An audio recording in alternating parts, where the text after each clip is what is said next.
Psychological warfare ಅನ್ನು ಉಪಯೋಗಿಸಿ ಅಫ್ಜಲ್ ಖಾನ್ ಅನ್ನು ಹೇಗೆ ವಧೆ ಮಾಡಲಾಯಿತು ಗೊತ್ತಾ? ಸಹ್ಯಾದ್ರಿಯ ಸಿಂಹ ಈ ಸರಣಿಗೆ ತಮಗೆಲ್ಲ ಹಾರ್ದಿಕ ಸ್ವಾಗತ.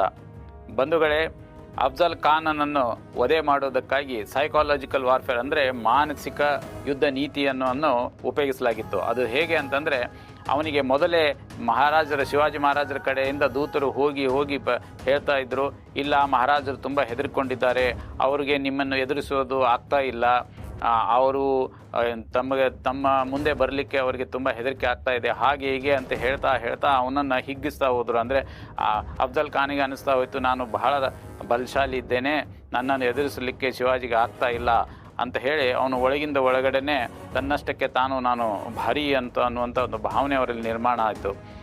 ಆ ಭೇಟಿಯ ದಿನ ಒಂದು ಕೊನೆಗೆ ನಿಗದಿ ಆಗ್ತದೆ.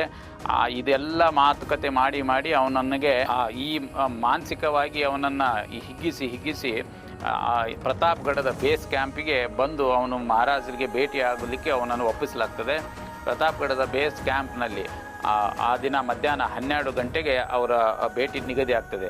ಅಂದರೆ ಇದು 10 ನವೆಂಬರ್ 1659 ಇಸ್ವಿ. ಆ ದಿನದಂದು ಮಧ್ಯಾಹ್ನ 12 ಗಂಟೆಗೆ. ಯಾಕಂತಂದರೆ ಮೇಲುಗಡೆ ನೋಡಿದಾಗ ನೆತ್ತಿ ಮೇಲೆ ಸೂರ್ಯ ಇರೋದರಿಂದ ಗುಡ್ಡದ ಮೇಲಿಂದ ಇಳಿದು ಯಾರು ಬರ್ತಾ ಇದ್ದಾರೆ ಏನೋ ಅನ್ನೋದು ಸ್ಪಷ್ಟವಾಗಿ ಗೋಚರಿಸಬಾರ್ದು ಅನ್ನುವಂಥ ಒಂದು ಯುದ್ಧ ನೀತಿ.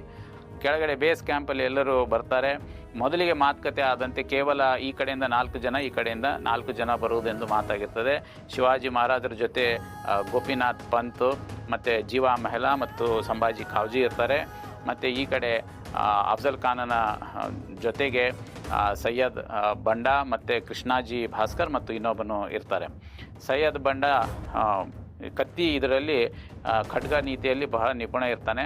ಆಗ ಅದು ಮಹಾರಾಜರು ಹೇಳ್ತಾರೆ, ನಾನು ನನ್ನ ಜೊತೆ ಯಾವುದು ಈ ಖಡ್ಗ ನೀತಿಯಲ್ಲಿ ನಿಪುಣರನ್ನು ಕರ್ಕೊಂಡು ಬಂದಿಲ್ಲ, ಅದಕ್ಕೆ ಅವನು ಹೊರಗಡೆ ಕಳಿಸಿ ಅಂತ.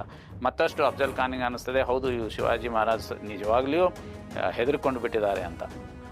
ಒಳಗಡೆ ಟೆಂಟ್ ಒಳಗಡೆ ಅಫ್ಜಲ್ ಖಾನ್ ಅವರನ್ನು ಕರ್ಕೊಂಡು ಹೋದ್ಮೇಲೆ ಅಲ್ಲಿ ಅವರನ್ನು ಆಲಂಗಿಸಿ ಅವರನ್ನು ಕೊಲೆ ಮಾಡಬೇಕು ಅನ್ನೋಂಥ ಒಂದು ಏನು ಸಂಚಿರ್ತದೆ. ಇದರ ಬಗ್ಗೆ ಗುಪ್ತಚರ ಇಲಾಖೆ ಏನು CID ಇರ್ತದೆ, ಅದು ಮಹಾರಾಜರಿಗೆ ಮೊದಲೇ ಪೂರ್ವ ಸೂಚನೆ ನೀಡಿರ್ತಾರೆ, ಅವರು ನಿಮ್ಮನ್ನು ಕೊಲ್ಲುವ ಪ್ಲಾನ್ ಮಾಡಿದ್ದಾನೆ ಅಂತ.